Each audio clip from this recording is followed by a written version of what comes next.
જોઈએ નક્સલીઓ સામે મોટું ઓપરેશન છત્તીસગઢમાં ફરી એકવાર હાથ ધરવામાં આવ્યું છે। સુરક્ષા દળ અને નક્સલીઓ વચ્ચે અથડામણ થઈ હતી, જેમાં જવાનોના આ ઓપરેશનમાં 16 નક્સલીઓ ઠાર મરાયા છે।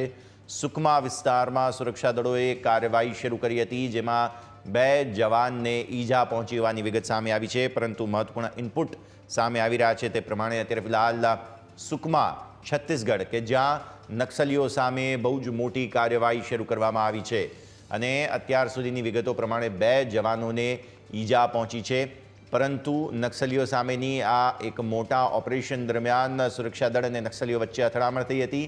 16 જેટલા નક્સલીઓને ઠાર મારવામાં આવ્યા છે। સુકમા વિસ્તારમાં સુરક્ષા દળોની સાથે અથડામણ શરૂ થઈ હતી, જેમાં કાર્યવાહી દરમિયાન 2 જવાનોને ઈજા પહોંચી છે। તો મહત્વપૂર્ણ ઇનપુટ સામે આવી રહ્યા છે અત્યારે છત્તીસગઢથી, જેની તસવીરો પણ આપ નિહાળો। આજે અથડામણ થઈ તેમાં 16 જેટલા નક્સલીઓને ઠાર મારવામાં આવ્યા છે।